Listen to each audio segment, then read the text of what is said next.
Card represent ಆಗಿದೆ. ಕೆಲವೊಬ್ಬರಿಗೆ long distance relationship ಅನ್ನ ರೆಪ್ರೆಸೆಂಟ್ ಮಾಡ್ತಾ ಇದೆ. ಮತ್ತೆ ಕೆಲವೊಬ್ರು ಟ್ರಾವೆಲ್ ಮಾಡೋದ್ರ ಮೂಲಕ ನಿಮ್ಮ ಪರ್ಸನ್ ಅನ್ನ ನೀವು ಭೇಟಿಯಾಗಿರುವಂತಹ ಪಾಸ್ಟ್ ನಲ್ಲಿ ರೆಪ್ರೆಸೆಂಟ್ ಆಗ್ತಾ ಇದೆ. ನಿಮ್ಮ ಪಾಸ್ಟ್ ನಲ್ಲಿ ನಿಮ್ಮ ಲವ್ ಲೈಫ್ ನ ವಿಚಾರದಲ್ಲಿ ಒಂದು ರೊಮ್ಯಾಂಟಿಕ್ ಇತ್ತು, ಒಂದು ರೀತಿಯ ಕ್ಯೂರಿಯಾಸಿಟಿ ಇತ್ತು, ಒಂದು ಎಂಜಾಯ್ ಇತ್ತು. ಕೆಲವೊಂದು ರೀತಿಯ ಮೆಸೇಜ್ ಗಳನ್ನ ಎಕ್ಸ್ಚೇಂಜಿಂಗ್ ಮಾಡ್ಕೋತಾ ಇದ್ರಿ, ಫೋನ್ಗಳ ಮೂಲಕ ಅಥವಾ ವಾಟ್ಸ್ಆಪ್ ಗಳ ಮೂಲಕ ಮೆಸೇಜ್ ಗಳನ್ನ ಕಳಿಸ್ಕೊಳ್ಳುವಂತಹದ್ದು, ಒಂದು ರೀತಿಯ ಕ್ಯೂರಿಯಾಸಿಟಿ, ಎಕ್ಸೈಟ್ಮೆಂಟ್ ಗಳೆಲ್ಲ ನಿಮ್ಮ ಲವ್ ಲೈಫ್ ನ ವಿಚಾರದಲ್ಲಿ ಇತ್ತು. ಪಾಸ್ಟ್ ನಲ್ಲಿ ಕೂಡ ನಿಮ್ಮ ಲವ್ ಲೈಫ್ ನ ವಿಚಾರದಲ್ಲಿ ಯಾವುದೇ ರೀತಿಯ ತೊಂದರೆಗಳಿರಲಿಲ್ಲ. ಸೊ ಪಾಸಿಟಿವ್ ಆಗಿತ್ತು. ಪಾಸಿಟಿವ್ ಚೇಂಜಸ್ ಗಳು, ಬದಲಾವಣೆಗಳನ್ನೇ ನೀವು ನೋಡಿದ್ದೀರಾ. ಯಾವುದೇ ರೀತಿಯ ತೊಂದರೆಗಳೇನು, ಜಗಳಗಳೇನು ಇಲ್ಲದೆ ಇರುವಂತಹದ್ದು ರೆಪ್ರೆಸೆಂಟ್ ಆಗ್ತಾ ಇದೆ. ಅಟ್ ದ ಪ್ರೆಸೆಂಟ್ ಸಿಚುಯೇಷನ್ ಹೇಗಿದೆ? ಈಗಿನ ಸಿಚುಯೇಷನ್ ಕೂಡ ಸೆಕ್ಯೂರ್ ಆಗಿರುವಂತಹದ್ದು.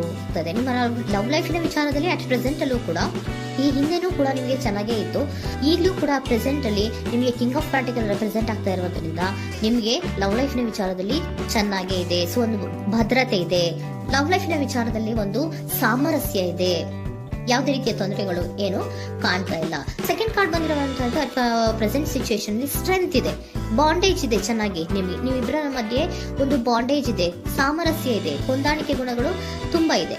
ಆದ್ರೂ ಕೂಡ ಅಟ್ ಪ್ರೆಸೆಂಟ್ ಅಲ್ಲಿ ಕೆಲವೊಂದು ವಿಚಾರಗಳ ಬಗ್ಗೆ ಅನುಮಾನವನ್ನ ಪಡ್ತಾ ಇರುವಂತಹದ್ದು ರೆಪ್ರೆಸೆಂಟ್ ಆಗ್ತಾ ಇದೆ. ಅಟ್ ಪ್ರೆಸೆಂಟ್ ಅಲ್ಲಿ ನೀವು ಕೆಲವೊಂದು ವಿಚಾರಗಳ ಬಗ್ಗೆ ನಿಮ್ಮ ಮೇಲೆ ನೀವು ಕೆಲವೊಂದು ಡೌಟ್ ಅನ್ನ ಪಡ್ತಾ ಇರುವಂತಹದ್ದು ರೆಪ್ರೆಸೆಂಟ್ ಆಗ್ತಾ ಇದೆ. ನಿಮ್ಮ ಲವ್ ಲೈಫ್ನಲ್ಲಿ ಕೆಲವೊಂದು ರೀತಿಯ ಭದ್ರತೆಗಳಿದೆ. ಸೊ ಯಾವುದೇ ರೀತಿಯ ತೊಂದರೆಗಳೇನೂ ಇಲ್ಲ, ಒಂದು ರೀತಿಯ ಗುಡ್ ಬಾಂಡೇಜ್ ಇದೆ. ಆದ್ರೂ ಕೂಡ ನಿಮ್ಮಲ್ಲಿ ಯಾಕೋ ಆತ್ಮವಿಶ್ವಾಸ ಇಲ್ಲ, ಆತ್ಮವಿಶ್ವಾಸದ ಕೊರತೆಗಳು ರೆಪ್ರೆಸೆಂಟ್ ಆಗ್ತಾ ಇದೆ. ಯಾವುದೋ ಕೆಲವೊಂದು ಅನುಮಾನಗಳು ನಿಮ್ಮಲ್ಲಿ ನಿಮ್ಮ ಲವ್ ಲೈಫಿನ ವಿಚಾರವಾಗಿ ಇರುವಂತಹದ್ದು ರೆಪ್ರೆಸೆಂಟ್ ಆಗ್ತಾ ಇದೆ. ಏನಾದ್ರೂ ತೊಂದರೆ ಆಗ್ತಾ ಇದೆಯಾ, ನನ್ನ ಲವ್ ಲೈಫಿನ ವಿಚಾರವಾಗಿ ಏನಾದ್ರೂ ತೊಂದರೆ ಆಗ್ತಾ ಇದೆಯಾ ಅಂತ ನಿಮ್ಮಲ್ಲಿ ನೀವು ಅನುಮಾನವನ್ನ ಪಡ್ತಾ ಇರುವಂತಹದ್ದು ರೆಪ್ರೆಸೆಂಟ್ ಆಗ್ತಾ ಇದೆ. ಫ್ಯೂಚರಿನ ಬಗ್ಗೆ ಹೇಳೋದಾದ್ರೆ ಕ್ವೀನ್ ಆಫ್ ಪ್ಯಾಂಟಿಕಲ್ಸ್ ಬಂದಿದೆ. ಕ್ವೀನ್ ಆಫ್ ಪ್ಯಾಂಟಿಕಲ್ಸ್ ಬಂದಿರುವಂತಹದ್ದೇನು, ಒಂದು ರೀತಿಯ ಪೋಷಣೆಯನ್ನ ಮಾಡುವಂತಹದ್ದು ರೆಪ್ರೆಸೆಂಟ್ ಆಗ್ತಾ ಇದೆ. ಯಾಕಂದ್ರೆ ನಿಮ್ಮ ಲವ್ ಲೈಫ್ ನ ವಿಚಾರವಾಗಿ ಅಟ್ ಪ್ರೆಸೆಂಟ್ ಅಲ್ಲಿ ಕೆಲವೊಂದು ವಿಚಾರಗಳಲ್ಲಿ ಸ್ಟೇಬಲ್ ರಿಲೇಶನ್ಶಿಪ್ ಅಲ್ಲಿ ಇದ್ರು, ಒಂದು ಗುಡ್ ಬಾಂಡೇಜ್ ಇದ್ರೂ ಕೂಡ ನೀವ್ ಯಾಕೋ ಕೆಲವೊಂದು ವಿಚಾರಗಳ ಬಗ್ಗೆ ಅನುಮಾನವನ್ನ ಪಡ್ತಾ ಇರುವಂತಹದ್ದು, ಅದನ್ನ ರಕ್ಷಣೆ ಮಾಡೋದ್ರೊಳಗೆ ಹೆಚ್ಚು ಗಮನವನ್ನ ಕೊಡ್ತಾ ಇರುವಂತಹದ್ದು ರೆಪ್ರೆಸೆಂಟ್ ಆಗ್ತಾ ಇದೆ. ಇಮಿಡಿಯೇಟ್ ಫ್ಯೂಚರಿನ ಬಗ್ಗೆ ಹೇಳೋದಾದ್ರೆ ನೀವೊಂದು ರೀತಿಯ ಪೋಷಣೆಗಳನ್ನ ಮಾಡುವಂತಹದ್ದು, ನಿಮ್ಮ ಲವ್ ಲೈಫಿನ ವಿಚಾರವಾಗಿ ಕೆಲವೊಂದು ರೀತಿಯ ಹೆಚ್ಚು ಗಮನವನ್ನ ಕೊಡುವಂತಹದ್ದು, ಯಾವುದೋ ನಿಮ್ಮ ವಿಚಾರಗಳಲ್ಲಿ ಹಿಡಿತದಲ್ಲಿ ಏನ್ ಇಟ್ಕೊಂಡಿದ್ರೋ, ನಿಮ್ಮ ಪೊಸೆಸಿವ್ನೆಸ್ ಅನ್ನ ಏನ್ ಇಟ್ಕೊಂಡಿದ್ರೋ, ಯಾವುದೋ ಕೆಲವು ವಿಚಾರಗಳಲ್ಲಿ ನೀವು ಬಹಳಷ್ಟು ಓಪನ್ ಅಪ್ ಆಗಿ ಮಾತಾಡದೆ, ಯಾವ ವಿಚಾರಗಳನ್ನು ಕೂಡ ಹೇಳ್ಕೊಳ್ಳದೆ, ನಿಮ್ಮಲ್ಲೇ ನೀವು ಕೆಲವೊಂದು ಬೇಜಾರುಗಳನ್ನ ಏನ್ ಇಟ್ಕೊಂಡಿದ್ರೋ ಆ ವಿಚಾರಗಳನ್ನ ನೀವು ಮಾತಾಡುವಂತಹ ಸಾಧ್ಯತೆಗಳು ಇಮಿಡಿಯೇಟ್ ಫ್ಯೂಚರ್ ನಲ್ಲಿ ಕಾಣಿಸ್ತಾ ಇದೆ. ಯಾವುದೋ ಕೆಲವೊಂದು ವಿಚಾರ, ಯಾಕೆ ಯಾವುದೋ ಕೆಲವು ವಿಚಾರಗಳಲ್ಲಿ ನಿಮಗೆ ಅನುಮಾನಗಳು ರೆಪ್ರೆಸೆಂಟ್ ಆಗ್ತದೆ.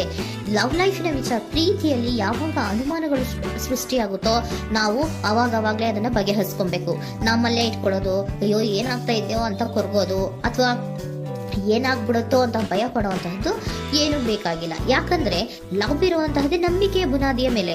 ಸೊ ನೀವೇನ್ ಮಾಡ್ಬೇಕು, ಏನಾದ್ರೂ ಸ್ವಲ್ಪ ಡೌಟ್ಗಳು ಬಂದಾಗ ನೀವು ಅದನ್ನ ಬಗೆಹರಿಸ್ಕೋಬೇಕು. ಯಾವ ವಿಚಾರದಲ್ಲಿ ನಿಮಗೆ ಬೇಜಾರಾಗಿತ್ತು ಅದನ್ನ ನೀವೇನ್ ಮಾಡ್ಬೇಕು, ನಿಮ್ಮಲ್ಲೇ ಇಟ್ಕೊಂಡು ಕೊರಗಬಾರ್ದು. ಓಪನ್ ಅಪ್ ಆಗಿ ಮಾತಾಡೋದ್ರ ಮೂಲಕ ನೀವು ಕ್ಲಾರಿಟಿಯನ್ನ ತಗೊಳ್ಳುವಂತದ್ದು ನಿಮಗೆ ಇಮಿಡಿಯೇಟ್ ಫ್ಯೂಚರ್ ನಲ್ಲಿ ಕಾಣಿಸ್ತಾ ಇದೆ. ಯಾವುದೇ ವಿಚಾರಗಳ ಬಗ್ಗೆ ನೀವು ನಿಮ್ಮ ಲವ್ ಅನ್ನ ಅಥವಾ ನಿಮ್ಮ ಪ್ರೀತಿಯನ್ನ ಭದ್ರವಾಗಿ ಉಳಿಸ್ಕೊಳ್ಳೋದಕ್ಕೋಸ್ಕರವಾಗಿ ನೀವು ನಿಮ್ಮಲ್ಲೇ ಇಟ್ಕೊಂಡಿದ್ದಂತಹ ಅಥವಾ ಕೆಲವು ಬೇಜಾರಿನ ವಿಷಯಗಳ ಬಗ್ಗೆ ನೀವು ಹೆಚ್ಚು ಮಾತಾಡಿ, ಓಪನ್ ಅಪ್ ಆಗಿ ಕೆಲವೊಂದು ವಿಚಾರಗಳ ಬಗ್ಗೆ ಮಾತಾಡುವಂತಹದ್ದು ಮತ್ತೆ ಅದನ್ನ ಕ್ಲಾರಿಟಿಗೆ ತಗೊಳ್ಳುವಂತಹದ್ದು ರೆಪ್ರೆಸೆಂಟ್ ಆಗ್ತಾ ಇದೆ. ನಿಮ್ಮಲ್ಲಿ ಬಾಟಮ್ ಆಫ್ ದ ಡೆಕ್ ಅಲ್ಲಿ ಬಂದಿರುವಂತಹದ್ದೇ ಅದು.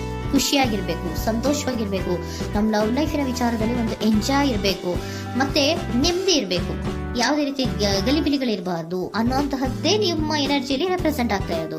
ಅದಕ್ಕೋಸ್ಕರನೇ ನೀವು ಏನೇನು ಕೆಲವೊಂದು ಸ್ವಲ್ಪ ಅನುಮಾನವನ್ನ ಪಡ್ತಾ ಇದ್ರಿ ಅಥವಾ ಕೆಲವೊಂದು ವಿಚಾರಗಳಲ್ಲಿ ನೀವು ಡಿಸ್ಟರ್ಬ್ ಆಗಿದ್ರಿ, ಓಪನ್ ಅಪ್ ಆಗದೆ ಹೇಳ್ದೆ ನಿಮ್ಮಲ್ಲೇ ನೀವು ಬೇಜಾರನ್ನ ಮಾಡ್ಕೊಂಡು ಏನು ಕೆಲವು ವಿಚಾರಗಳ ಬಗ್ಗೆ ಕೊರಗ್ತಾ ಇದ್ರಿ, ಅದನ್ನ ನೀವು ಓಪನ್ ಅಪ್ ಆಗಿ ಮಾತಾಡಿ ಅದರ ಬಗ್ಗೆ ತಿಳ್ಕೊಳ್ಳುವಂತಹದ್ದು, ಅದನ್ನ ಕ್ಲಾರಿಟಿಗೆ ತಗೊಳ್ಳುವಂತಹದ್ದು ನಿಮ್ಗೆ ರೆಪ್ರೆಸೆಂಟ್ ಆಗ್ತಾ ಇದೆ. ಪಾಸ್ಟಿನಲ್ಲಿ ನಿಮ್ಗೆ ತುಂಬಾನೇ ಚೆನ್ನಾಗಿತ್ತು, ಅಟ್ ಪ್ರೆಸೆಂಟಿನಲ್ಲೂ ತುಂಬಾನೇ ಚೆನ್ನಾಗಿದೆ. ಬಟ್ ಕೆಲವೊಂದು ವಿಚಾರಗಳ ಬಗ್ಗೆ ನೀವು ಸೆಲ್ಫ್ ಡೌಟ್ ಅನ್ನ ಪಡ್ತಾ ಇರುವಂತಹದ್ದು ರೆಪ್ರೆಸೆಂಟ್ ಆಗ್ತಾ ಇದೆ. ಏನಾಗ್ತಾ ಇದೆಯೋ ಅನ್ನೋದ್ರ ಬಗ್ಗೆ ನೀವು ಸ್ವಲ್ಪ ವಿಶ್ವಾಸವನ್ನ ಕಡಿಮೆ ಮಾಡ್ಕೊಳ್ತಾ ಇರುವಂತಹದ್ದು ರೆಪ್ರೆಸೆಂಟ್ ಆಗಿತ್ತು.